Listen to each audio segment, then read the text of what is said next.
Cerita Priksa. Berbagi cerita dari berbagai perspektif. Supported by Priksa ID. Halo, selamat datang di Cerita Priksa, tempat berbagi cerita dari berbagai perspektif. Kali ini saya Emus Tepu dengan bintang tamu yang sangat spesial hari ini. Jauh-jauh datang dari Kuningan, Dok. Ya, dari mana, Dok? Dari Jakarta. Dari Jakarta. Bukan dari Kuningan.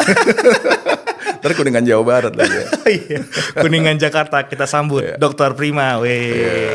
Sound tepuk tangannya mana?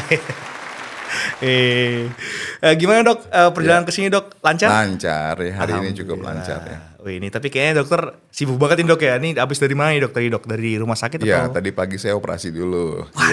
Habis praktek dulu kan. Habis itu baru ke sini. Work life balance, Dok, ya. Iya. Oke, dokter. Kali ini kita ngundang dokter ke sini karena ini bidangnya dokter banget nih. Iya. Tentang seksologi, yaitu hubungan gaya hidup digital dengan masalah seksual di kalangan dewasa muda. Karena ya sekarang bukan hal tabu lagi, Dok, ya. Untuk ngomongin hal seperti ini, edukasinya pun juga sudah di mana-mana begitu.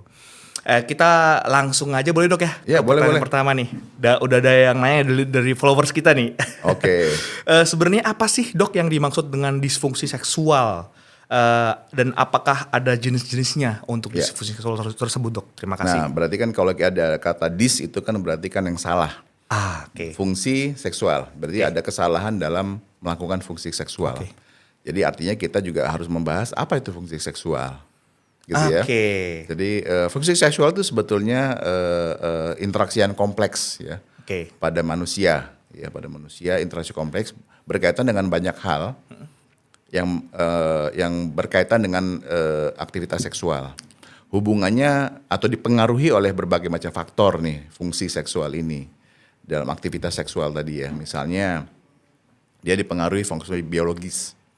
Ya, faktor biologis berpengaruh. Kemudian faktor pikiran. Iya, dari pikiran itu juga akan berpengaruh psikologisnya. Psikologisnya ya, Dok, ya. Kemudian berkaitan juga dengan soul-nya. Jiwanya. Rohani maksudnya. Dengan rohani. Dengan kerohaniannya dia. Jadi mind, body, and soul itu bergabung menjadi satu untuk mempengaruhi fungsi-fungsi dalam aktivitas seksual.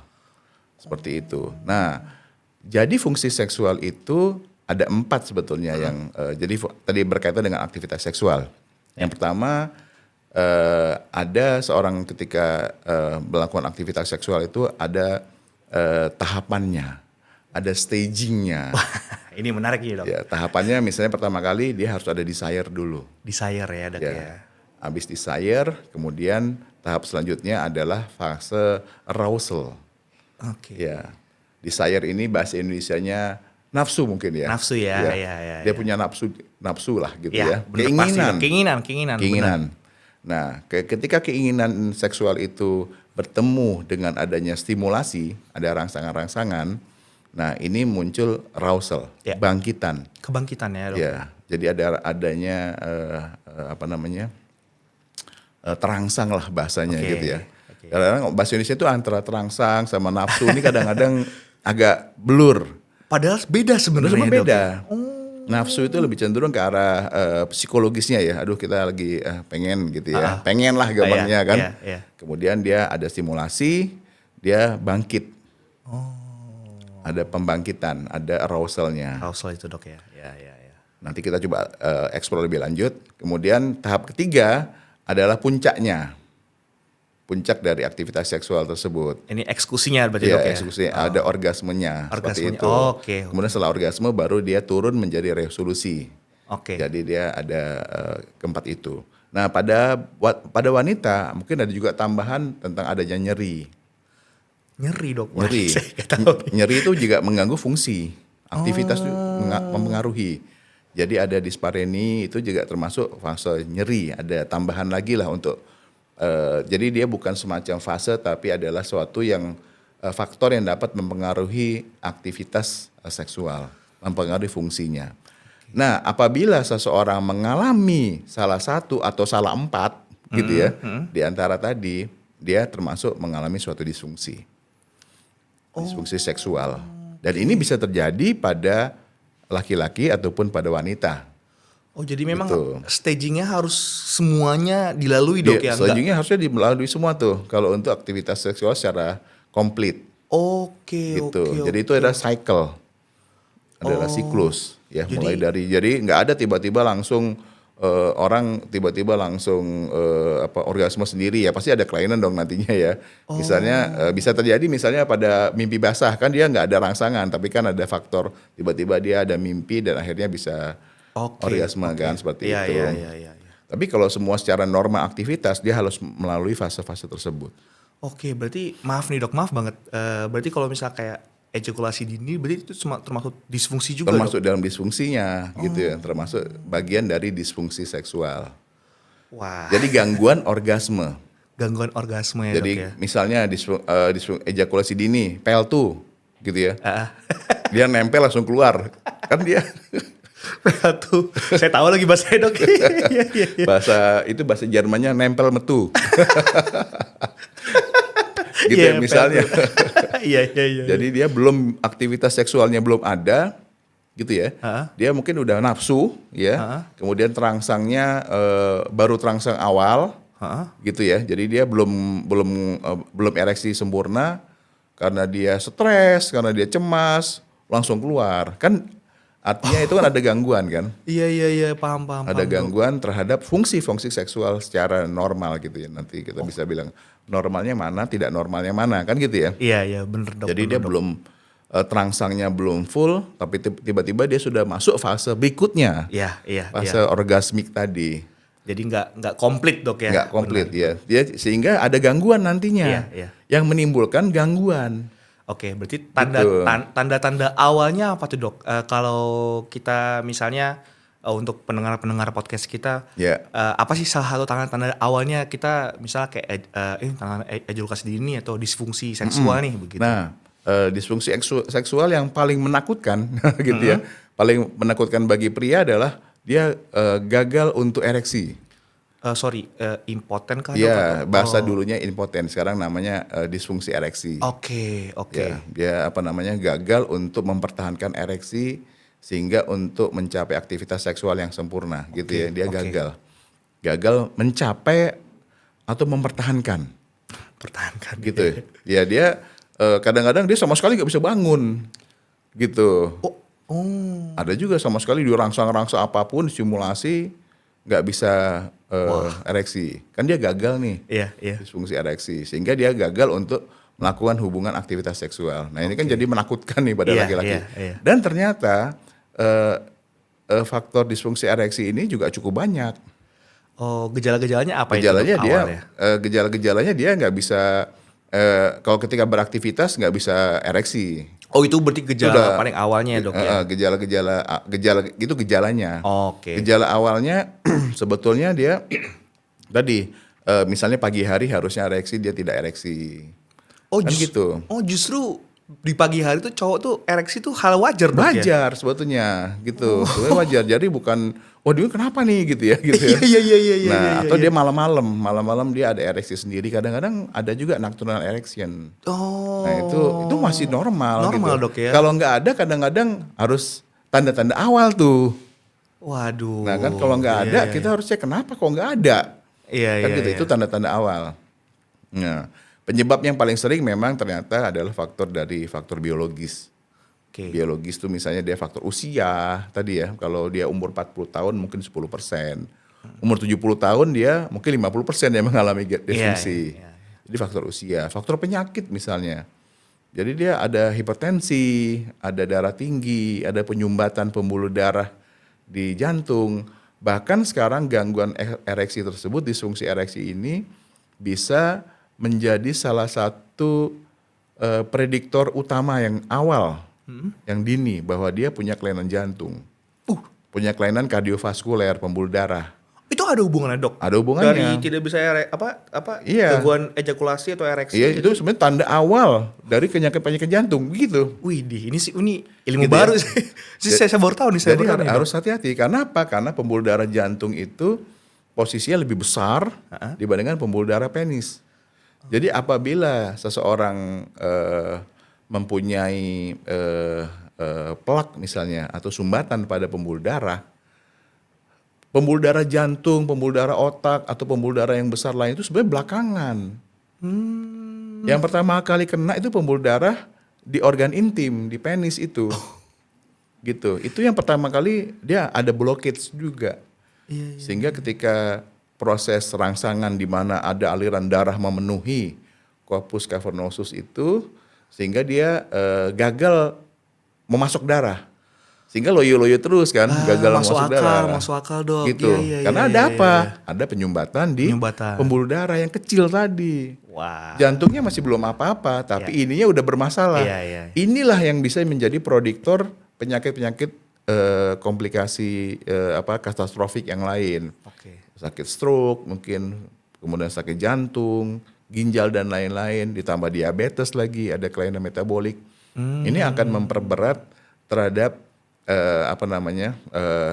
fungsi-fungsi seksual tadi, terutama pada wanita, pada pria. Pria ya. Kelihatan kan dia, karena kan dia pembuluh darah juga. Kalau tadi kan pria Seperti dok. itu. Kalau wanita apa tuh dok? Apakah ada pengaruhnya juga begitu atau gejala-gejala awalnya sama. apa aja dok? Kalau yang paling sering pria dan wanita sebenarnya sama aja. Sama aja ya? Sama aja. Ya dia mungkin tadi dia mengalami gangguan desire-nya. Males gitu ya. Dia bisa males ya beraktivitas seksual. Ya. Bisa berkaitan sama pengalaman sebelumnya gitu ya. Bisa berkaitan dengan hubungan relasional dengan suami istri.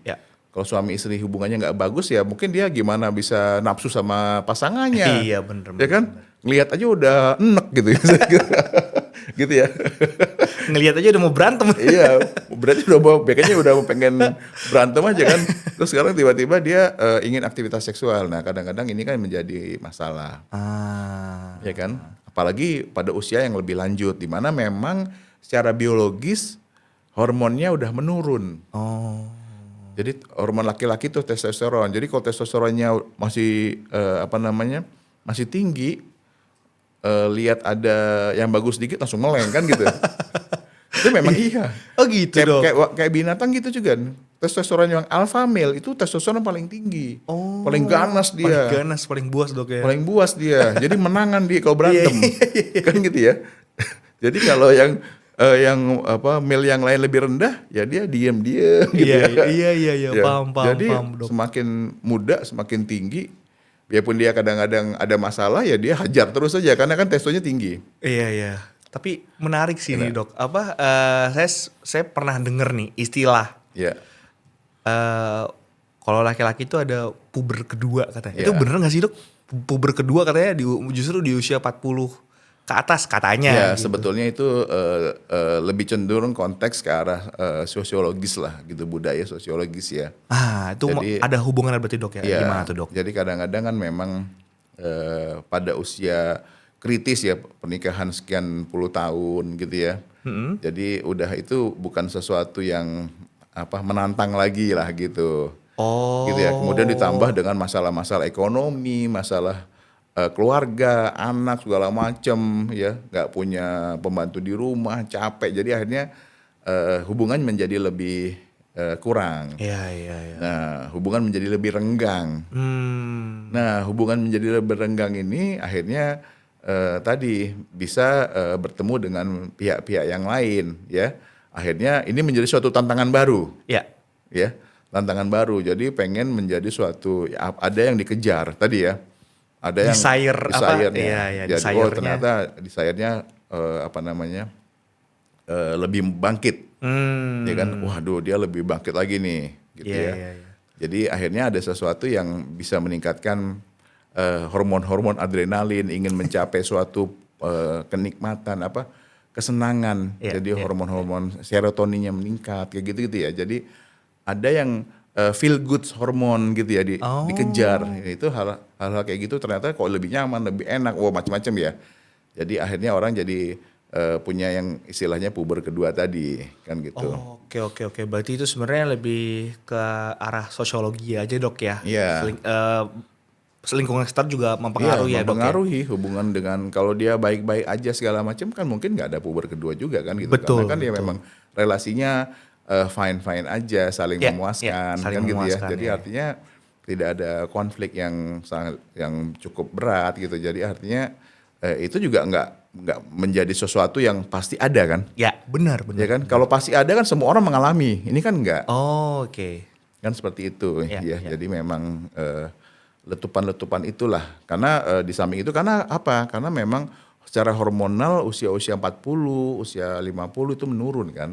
Betul ya, justru Gitu. menurun kok ini malah jadi puber kedua itu kan, Iya, kan berarti gitu ya. ada something wrong deh Ya, dok ada ya. sesuatu yang ada meningkatkan tadi ya rasa feel good tadi dari manusia. Oke. Dokter, ini ada Ya. pertanyaan lagi dok dari followers kita.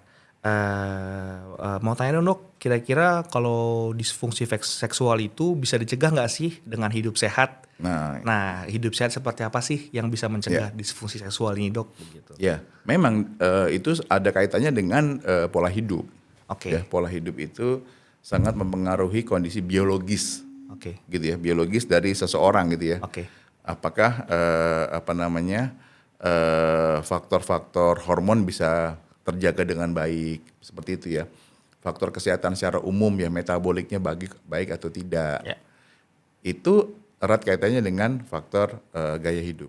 Oke. Apa misalnya, kan gitu ya. Iya, Gaya hidup apa, apa yang mempengaruhi? Yang pertama adalah faktor merokok tadi, faktor merokok. Ngepot juga dok, ngepot. Sama aja sebetulnya. Sama aja. Iya, mau pakai vape, mau pakai itu rokok sebenarnya sama aja. Aja. Karena nikotinnya ya gitu ya. Oke. Bahkan itu ternyata nggak gitu beda jauh ya. Oke. Karena merokok itu ada nikotin, kemudian ada faktor-faktor gas-gas yang lain yang berbahaya buat tubuh, akhirnya dia menimbulkan plak-plak pada pembuluh darah, ya, mengganggu organ jantung, pembuluh darah dan lain-lain itu akan mempengaruhi. Ya. Karena rokok juga merungsak dinding pembuluh darah sehingga dinding pembuluh darah itu mudah untuk ditempeli kolesterol dan teman-temannya, karena rusak dari rokok. Ya. Dan ternyata perempuan merokok itu hasilnya lebih jelek dibandingkan laki-laki merokok sebetulnya dari sisi reproduksi. Oh iya dok. Dia mempengaruhi saluran tuba juga, jadi bisa susah hamil, ya, hamil luar kandungan itu juga akan bisa mempengaruhi. Jadi ternyata dampak merokok laki perempuan Sama aja. Rokok aktif, rokok pasif sama aja. Oh, pasif juga dok. Pasif juga, Waduh. karena banyak juga yang pasif ternyata terjadi kanker paru-parunya cukup tinggi. Berapa persen dok? Persennya belum jelas ya, Iya. tapi artinya sering juga ya. Jadi penderita kanker paru-paru itu dia bilang saya nggak merokok, Ya. tapi dia mengalami kanker paru. Ya. Tapi ternyata dia memang perokok pasif.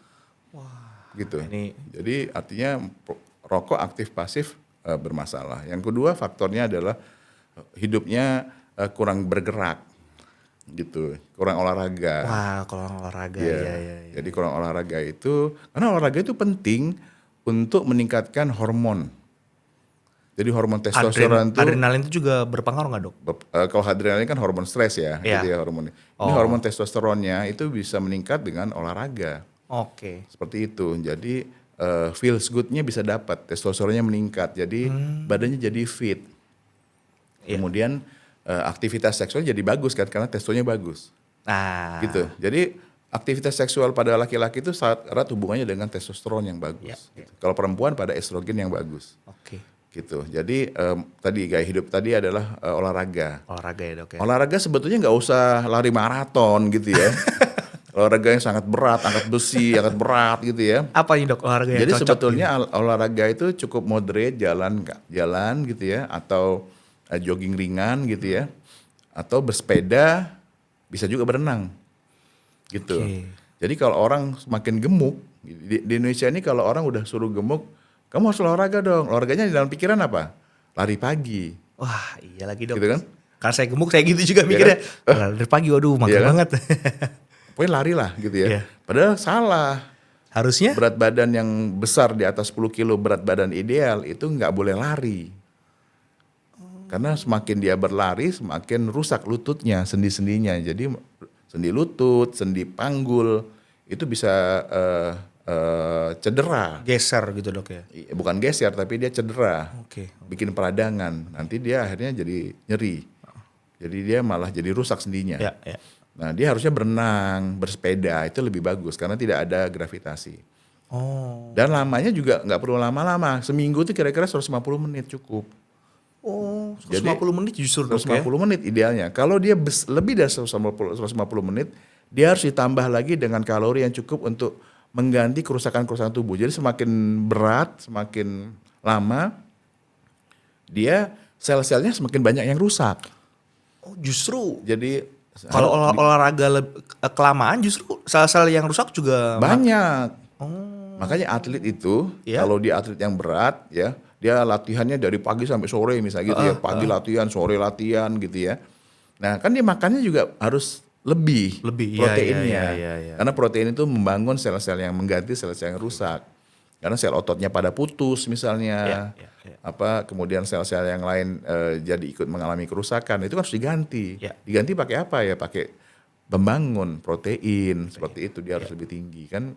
Makanya kadang-kadang atlet angkat berat itu makan protein bisa 30 kan gitu, telur putih telur kan. Putih telur ya. Iya kan, kalau kita nggak angkat berat, nggak latihan berat, makan 30 gendut nanti dia.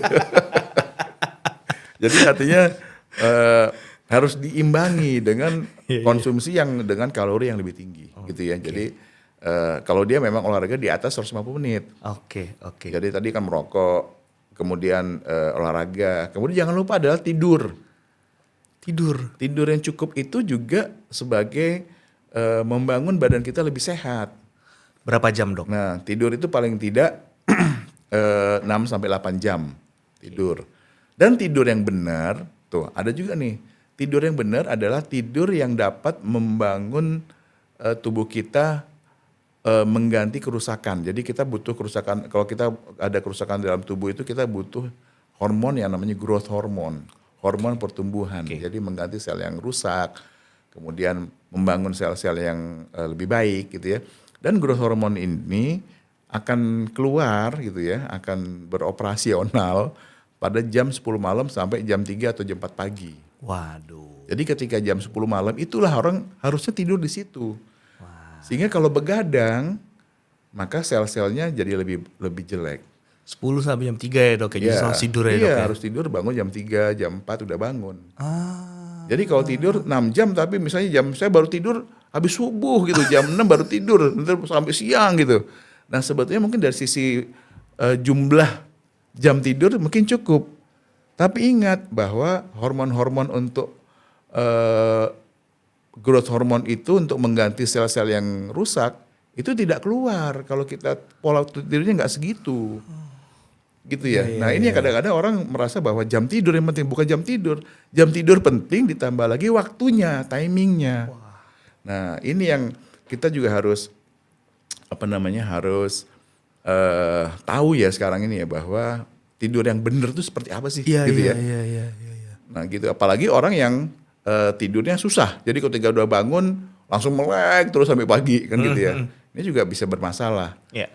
Jadi ketika orang tidurnya nggak puas ini orang bisa rewel gitu ya, cranky gitu ya. Iya, jadi disfungsi seksualnya juga bisa dari situ juga dok ya? Nah akhirnya dari situ, karena dia badannya nggak fit.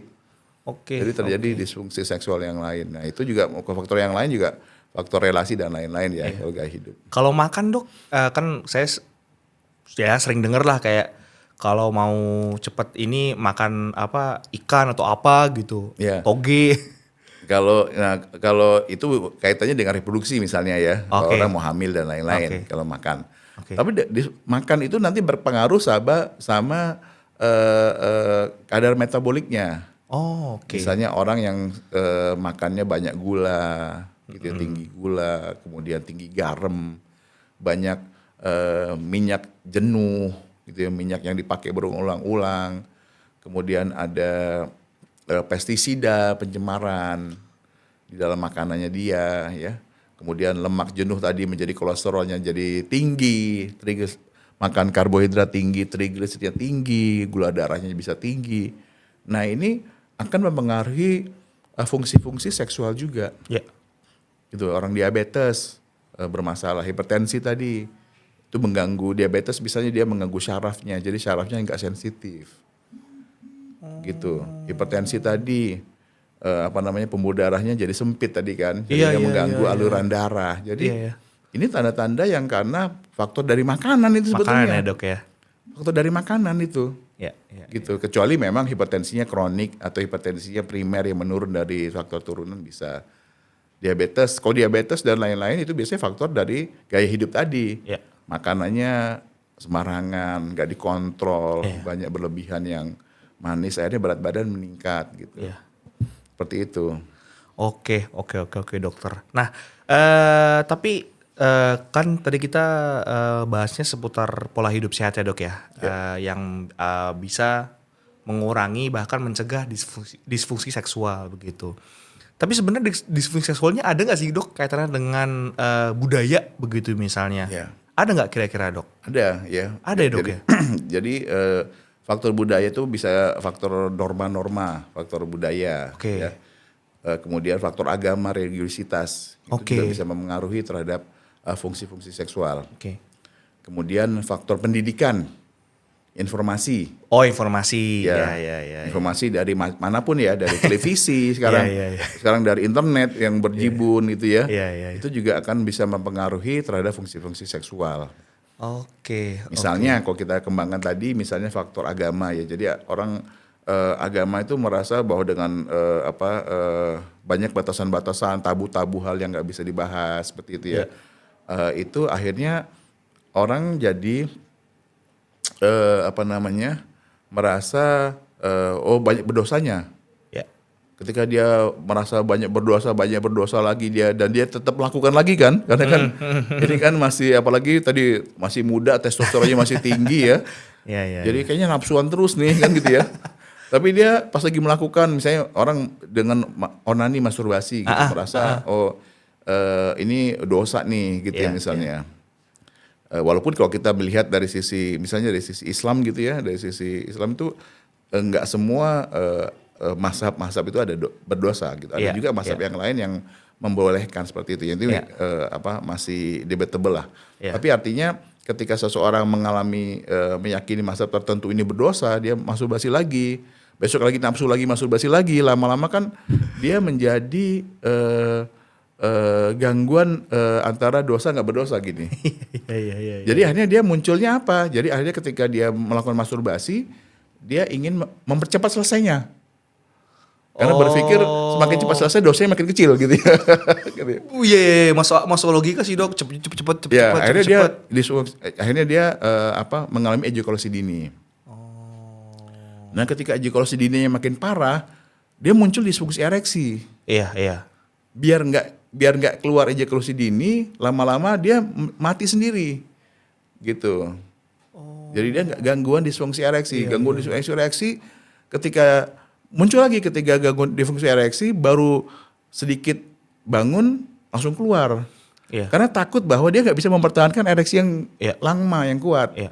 Muter aja itu dia. Jadi akhirnya disfungsi, akhirnya sama sekali sampai punya masalah gangguan mental gitu ya. Gitu dia depresi. Gitu. Karena kan ini fungsi yang sangat penting buat laki-laki gitu ya. Benar dok. Fungsi yang sangat penting. Perempuan pun juga sama kan dok. Masih muda, ternyata dia juga masih muda kok udah begini gitu. Iya. Ntar orang bilang dengkulnya kopong lah segala macam kan, ditambah-tambahin tuh. Iya dengkulnya kopong lah. Padahal gak ada hubungannya sama si dengkul gitu ya. Gak ada hubungan ya dok ya? Gak ada hubungannya tuh. Mitos yang salah gitu ya.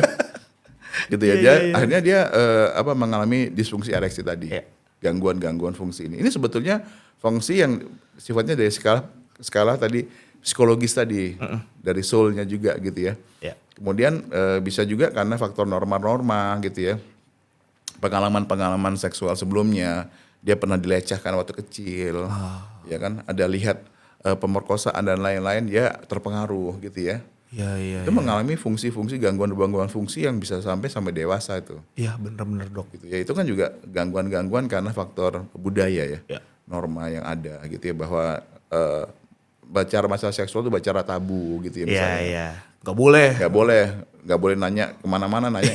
Padahal kan informasi pendidikan seksual kan juga harus diajarkan dengan baik. Itu juga informasi kan. Informasi. Yang benar seperti apa gitu. Jadi hal-hal kayak gini juga akan tidak hanya tadi faktor dari biologis tadi juga, tapi ternyata faktor dari sosial gitu ya, budaya itu juga faktor-faktor yang memang bisa sangat mempengaruhi. Iya. Juga ada budaya-budaya tertentu ya, misalnya budaya-budaya kayak warok kayak gitu ya, kayak gitu-gitu reok itu ada juga budaya-budaya yang antara laki sama laki kayak gitu-gitu ya. Kemudian ada juga yang kawin lari gitu kan juga akan mempengaruhi semuanya ya. Jadi aktivitas dan perilaku seksual tadi.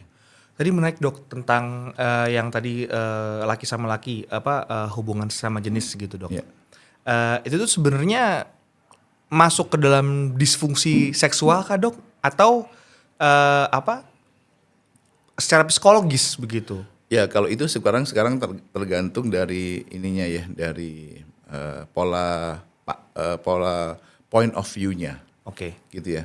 Jadi kalau kita melihat dari sisi dari sisi kenyamanan gitu ya. Kadang-kadang orang punya hak juga gitu ya. Oke, ini orang punya hak ya dok ya. Punya hak dia untuk memilih aktivitasnya. Apakah ini memang dasarnya dia secara biologis, secara otak itu memang ada gitu ya, ada gangguan di biologisnya, jadi hormonal tertentu ada, atau memang karena faktor kebiasaan. Faktor kebiasaan dan pengalaman seksual sebelumnya. Misalnya seseorang yang tinggal di sekolah laki-laki semua gitu ya. Itu kemudian awal-awal mungkin iseng-iseng doang gitu ya. Iseng-iseng doang melakukan aktivitas seksual gitu. Dan ternyata dia menikmati itu gitu ya. Sehingga bisa mempengaruhi pola perilaku dia. Oh. Ini masih kecil loh ya. Iya. SD, SMP, yang laki-laki semua. Iya. Ketika dia terbangkit, memang dia seksualitasnya lagi meningkat. Ternyata yang ada laki-laki juga kan gitu ya. Iya, atau perempuan juga gitu. Iya. Sehingga ini bisa ada aktivitas seksual yang sesama. Atau pada waktu kecil dikejain gitu dalam tanda kutip ya. Dalam tanda kecil dia akhirnya ada efeknya ada dua. Yang pertama bisa menikmati hal itu dan dia bisa mengulang lagi. Tadi kan dia aktivitas itu dinikmati dan diulang terus gitu ya. Atau dia efeknya adalah pengen revenge, pengen membalas gitu. Pada kondisi yang lebih sama dengan dia. Orang yang lebih kecil lagi, yang dia lebih kecil kan dia lebih minoritas, lebih nggak punya kekuasaan gitu ya. Dia akhirnya mencari yang lebih kecil lagi sesuai dengan yang dulu didapatkan dia. Iya. Justru itulah dok ya dampak jangka panjangnya kalau misalnya kita bicara tentang pelecehan seksual begitu ya dok ya. Betul, gitu Ya, itu kan? dampak jangka panjang seperti itu. Atau tadi ya memang ada seseorang yang merasa memang dia dari awal punya disforik ya, bahwa dia memang dia badannya laki-laki, cuman dia memang merasa bahwa dia dilahirkan sebagai perempuan, gitu kan juga ada. Ya itu Semacam itu ya. Jadi dia itu POV ya dok ya. ya itu ini karena faktor hormonal, faktor segala macam. Jadi kita point of view-nya masih belum ada faktor yang ini karena ini gitu ya. Penyebab kausa jelasnya belum, tapi ini Mixingnya dok ya. Mixing berbagai macam tadi peranan tadi dari sosial, dari budaya, dari interaksi sosial, dari biologis. Jadi akhirnya menimbulkan suatu perilaku seksual tertentu. Berarti kan ini ada hubungannya dok ya, karena kan apa yang rasa yang timbul tadi yang tentang disfungsi seksual, terutama untuk yang sesama jenis begitu, itu kan dari kecil ya dok ya. Nah itu cara mencegahnya gimana dok? Ya, tapi sebetulnya kalau kita lihat dari sisi yang baru bahwa sesama jenis itu bukan disfungsi seksual sebetulnya. Tidak termasuk dalam kategori disfungsi seksual. Tidak termasuk ya dok ya, Iya, dia tidak termasuk ya. Gitu. Jadi jangan, karena ada juga yang itu memang sekarang termasuk. Zaman dulu masuk tuh dalam kategori kelainan kejiwaan gitu ya. Iya. Gitu ya. Jadi ada masalah gitu ya, ada disfungsi gitu ya. Ada masalah dulu, ada kelainan. Sekarang itu sudah dikeluarkan dari faktor gangguan kejiwaan itu. Jadi itu lebih cenderung ke arah preferensi. Preference ya. Jadi bukan kita melihat bahwa dia ada ganggu tidak terganggu, disfungsi atau tidak fungsi, tapi dia itu adalah cenderung ke arah preferensi. Gitu. Jadi ada orang yang prefer ini, ada orang prefer ini gitu. Jadi ada suatu perbedaan gitu ya. Ya, berarti ini ilmu baru juga nih, bahwa jangan dimasukkan lagi ke disfungsi seksual gitu, Iya. karena disfungsi seksual namanya tadi dokter bilang fungsi, Iya, berkaitan fungsi sama seksual, fungsi seksual, Iya. gitu, aktivitas seksual Aktivitas tadi. seksual ya, iya. Oke, Gitu. oke, nah ini informasi menarik nih dok untuk pemirsa cerita periksa. Mau nanya lagi nih dok. Ya. Sekarang kan lagi boomingnya sosial media, Ya. entah itu TikTok, Instagram, Facebook, banyak hal lah, Twitter. Apakah itu mempengaruhi juga dok terhadap disfungsi seksual begitu? Ya. Adakah pengaruhnya dok? Ternyata bisa berpengaruh. Bisa dok. Gitu, bisa berpengaruh karena dengan maraknya informasi dari internet yang dulunya susah dicari. Ya. Zaman dulu belum ada internet, yang ada cuman majalah porno misalnya gitu ya. Iya. Mau beli majalah porno adanya di luar negeri. Gitu ya. Iya. Di Indonesia nggak ada yang jual, Ada, iya, kan gitu ya. Susah carinya. Susah ya dok ya. Ya kan? Kemudian harganya mahal lagi, Iya, ya kan? benar. Nah, udah disusah cari, harganya mahal, ya kan? Kemudian cari-cari film juga susah, Susah. nggak dijual bebas Iya, gitu ya, sembunyi-sembunyi gitu ya. Mau pakai video, mau pakai zaman dulu ya, mau pakai VHF, pakai Iya. gitu. Seperti itu ya. Akhirnya orang mencari informasi seksual itu karena itu kan bisa membangkitkan rangsangan. Iya, Kan dia dari menonton kan. betul. Dari menonton itu jadi orang menjadi nafsu. Oke. Jadi bergairah gitu ya. Jadi ikut bergairah gitu. Nah, sehingga ketika ini adalah suatu kebutuhan yang sangat basic buat manusia, sehingga mencari kenikmatan ini juga suatu yang dikejar kan. Iya. Mencari feels good Iya. gitu ya. Karena pada dasarnya seorang itu adalah mencari kenikmatan dan menghindar dari sengsara. Iya. Itu manusiawi ya. Jadi dia selama dia mengejar kenikmatan dia kejar. Gitu. Nah, salah satu untuk mendapatkan puncak dari fungsi seksual tadi adalah kan dia perlu bangkitan, rangsangan, desire tadi. Oke. Membangkitkan desire itu salah satunya adalah melihat aktivitas seksual. Melihat gambar-gambar yang membangkitkan rangsangan seksual. Iya. Misalnya ada orang Telanjang atau pakaiannya seksi. pakaian seksi gitu ya, sehingga dia punya bahan gitu ya, bahan imajinasi. Nah, gitu ya. Iya. Punya bahan imajinasi untuk melakukan fungsi-fungsi seksual tadi. Iya. Gitu ya. Jadi dia akhirnya dia mencari bahan. Mencari bahan itu sekarang yang dulunya susah, Sekarang sekarang gampang. gampang, gratis, gampang, yang penting tahu caranya. Yang penting punya kuota, punya HP. Gitu ya kan. Yang dulu susah di mana-mana, seorang dibanjiri dengan berbagai macam laman ya. Ada di website, ada di sosial media, Twitter, Facebook, Twitter, segala macam sekarang mungkin ada. Di YouTube pun ada gitu ya. Jadi akhirnya ketika itu dengan mudah, nah akhirnya orang itu bisa mengalami gangguan fungsi. Jadi misalnya dia ketergantungan. Oh, Gitu. itu berarti maaf dok, nonton film porno Bisa bisa ketergantungan. kecanduan dok. Kecanduan. Nah, yang bahaya ini kecanduan. Ternyata kecanduan pornografi ini berbahaya. Bahaya. Oke, itu gimana Gitu. dok bahayanya dok? Sorry. Berbahayanya yang pertama dia bisa mengganggu aktivitas dia. Ya pasti. Gitu, mengganggu aktivitas dia sehingga dia sudah kalau tidak melakukan menonton porno dan segala macam, dia menjadi nggak bisa kerja gitu lah, nggak bisa aneh gitu ya. Gak semangat. Gak semangat. Lama-lama dia juga yang itu dikejar terus, dikejar lama-lama malah nggak kerja sama sekali kan. Ya kan? Iya. Berjam-jam sepanjang hari gitu ya. Dia menonton ini lagi, menonton itu bisa nonton kan bisa 1 jam, lama-lama habis kan. Waktunya dia kan gitu ya. Iya. Nah, ketika dia sudah dan itu bisa jadi lingkaran setan. Jadi ketika dia menonton itu untuk mendapatkan desire, ketika desire itu dia punya ditambah lagi dengan faktor dari religiositas bahwa nonton kayak gini ada dosanya lagi. Iya. Ditambah lagi akhirnya dia muncul lagi kan. Gangguan ereksi dan lain-lain. Ketika dia gangguan lagi dia pengen buka yang lain lagi. Iya. Oh, ini sekarang modelnya misalnya orang bule gitu, model orang Asia, model orang dari Afrika, dia cari berbagai, kan dia buka lagi untuk mendapatkan imajinasi baru. Aduh, iya. Gitu ya. Yang penting adalah semua tuh based on imagination Iya, gitu ya. iya. Imajinasi baru untuk membuat suatu bayangan-bayangan seksual. Ya.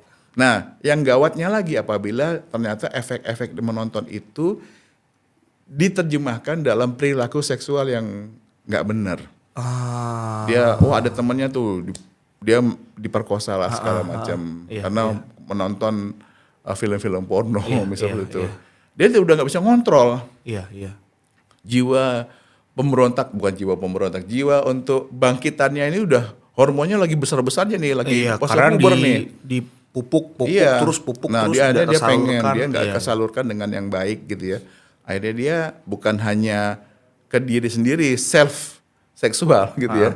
Bukan diri sendiri aja, dia sendiri gitu ya. Tapi dia mencari orang lain keluar. Bisa akhirnya dia bisa mencari keluar, berbayar, gak punya duit dia. Ya kan, gimana caranya kan gitu ya. Iya. Jadi akhirnya dia bisa berbayar. Nah, berbayar pun kadang-kadang jadi kan penyakit open BO segala macam tuh. Betul. Ya kan? Dia Open BO. dia jadi penyakit tuh. Iya. Karena orang cenderung tidak aman, tidak mau pakai yang aman gitu ya. Mau pakai yang aman belinya malu gitu misalnya gitu kan. Iya, padahal sebenarnya nggak tahu sih dok, apa kayak demi kenyamanan ya udah nggak usah malu sebenarnya kan dok ya. Iya, tapi kan sekarang kan kadang-kadang kan orang stigma tadi kan. Iya. Stigma sosial nih. Iya. Kamu masih SMP SMA kok udah beli gitu. Yang kasir juga udah ngeliatin. Dia juga malu mengambilnya kan. Ngeliatinnya sambil megang HP lagi ngerekam. Jadi artinya itu juga dia menjadi perilaku yang tidak bukan menyimpang apa ya kita ya. Ya kita bisa bilang menyimpang dari point of view mana ya. Iya. Perilaku untuk seksual yang bebas tadi akhirnya dia menjadi penyakit kan. Jadi kan bermasalah nih. Jadi dari psikisnya bisa bermasalah, fisiknya juga bisa bermasalah. Gitu. Iya. Nah, ini karena ditimbulkan adalah karena faktor dari bombardir dari sosial media tadi. Sehingga memang perlu adanya keterbukaan informasi, pendidikan yang baik ya tentang seksualitas gitu. Sehingga orang itu adalah bagaimana dari sisi sehat dia ngejar sehat dulu gitu ya. Nanti kadang-kadang kalau mau dibagi nih biar ngejar sehat ada aja kondom, dihajar lagi nih anti, nggak bisa ini berbahaya nih, emang mau jadi seks bebas gitu ya. Nah hal kayak gini kan selalu ada pertentangan ya. Pro kontra ya dok ya. Iya ada pro kontranya. Lalu ada pro kontra. Jadi kita sekarang mau lihat dari sisi mananya. POV sekali lagi POV ya dok ya. Point of view dari sisi kedokteran, dari sisi medis bahwa kita itu harus menganjurkan pola hidup sehat gitu ya. Pola hidup yang seksual sehat ya, keamanan gitu ya. Di samping memang kita tidak menafikan adanya nafsu-nafsu tadi. Iya. Ya, nafsu-nafsu manusia yang memang lagi puncak-puncaknya seperti itu ya. Iya. Sekarang tiba-tiba nggak bisa, kamu harus di rumah aja gitu ya. Atau sekarang kamu banyak beribadah. Kalau beribadahnya dikejar terus kan susah juga ya. Iya. Orang suruh puasa gitu ya misalnya kan orang. Iya. Berpuasa benar sangat membantu gitu. Tapi kan semua orang mau puasa enggak gitu ya. Iya. Gitu ya, mau beribadah puasa enggak gitu. Iya. Oh, apalagi sekarang agamanya beda lagi, gak ada puasa nih kan gitu kan. Iya. Semua ada Jadi artinya probabilitasnya dok. macam-macam karena kan orang tidak ada yang agamanya satu gitu ya. Iya. Kemudian budayanya satu, kan budaya macam-macam. Benar dok. Nah, kita juga harus ada melihat point of view dari berbagai macam kacamata. Iya. Nggak bisa kita kacamata kuda, cuma satu yang benar. Iya. Karena tergantung tadi point of view siapa yang membuat ini benar atau salah kan gitu ya. Betul dok. Nah, jadi artinya kita bagaimana pemerintah kita memblok misalnya bahwa situs-situs porno diblok. Ya, sekarang masih diblok. Masih, ya kan? Masih diblok. Tapi orang cari-cari lagi pakai VPN, pakai ini segala macam. Biar cari bisa buka juga kan. Iya. Gitu. Ya kalau selama masih tahu cara buka aja ya bisa buka gitu. Iya, justru edukasinya yang penting ya dok ya. Edukasi inilah yang penting bahwa ini yang benar, ini yang salah, ini yang sehat, ini yang tidak sehat. Betul. Kan gitu. Tujuannya adalah kita bagaimana seksual itu adalah semacam kesehatan juga seksual kesehatan yang baik. Ya. Gitu ya. Tidak hanya fisik ya, kesehatan fisik ya, kesehatan mental, tapi kesehatan dan seksual juga harus baik. Wah, ini Gitu. quotes of the day nih. Jadi tidak hanya kesehatan mental saja, fisik saja, tapi seksual juga perlu ya dok ya. Ya ini juga harus ditempatkan pada posisi yang benar, Betul. gitu ya, biar orang tuh tetap sehat ya, menikmati seksualitasnya, aktivitas seksual dengan baik gitu ya, sesuai dengan preferensi masing-masing tadi. Oke dokter, ini bukannya tidak seru membahasnya, cuman kita sudah sampai di penghujung acara banget sih dok. Iya. Harus dipisahkan oleh waktu. Kayaknya kalau ngobrol sama dokter Prima nih bisa sampai seharian juga bisa kayak ini ngebahas hal ini karena banyak sekali yang menarik kan dok begitu. Iya. Mungkin dokter bisa dokter kasih kalau orang kata-kata Gen Z kan kata-kata hari ini dong gitu. Kata-kata hari ini apa nih dok untuk seluruh pemirsa Cerita Periksa supaya bisa lebih sehat lagi untuk hidup seksualnya, terutama untuk kalangan dewasa muda. Ya, berarti kita harus untuk kesehatan seksual yang optimal ya, yang bisa menjalankan fungsi-fungsi seksual dengan baik, kita harus memperhatikan gaya hidup yang baik. Ya, gaya hidup yang baik ya, baik fisik, baik mental, spiritual, ya, itu harus dijaga dengan baik sehingga menghasilkan suatu aktivitas seksual, kesehatan seksual yang optimal. Demikian Mas Mo. Oke, siap. Terima kasih dokter. Intinya Baik, terima kasih semuanya juga. harus berkolaborasi dok ya. Ya. Baik itu fisik, pikiran, Ya. rohani, Ya. semuanya harus Betul. optimal dok ya. Mind, body, and soul-nya harus saling mendukung. Mind, body, and soul. Oke, siap dokter Prima. Oke. Terima kasih dokter Prima atas Makasih waktunya. banyak waktunya juga Sehat-sehat undangannya. terus dokter. Ya. Siap. Sama-sama. Next time kalau kita undang lagi boleh dok ya. Siap ya. Kayaknya bakal lanjut part 2 nih. Oke teman-teman, terima kasih sekali lagi. Saya Mustepu mewakili kru yang bertugas pada hari ini. Izin pamit undur diri. Sampai jumpa di Cerita Periksa selanjutnya. Tempat berbagi cerita dari berbagai perspektif. Dadah.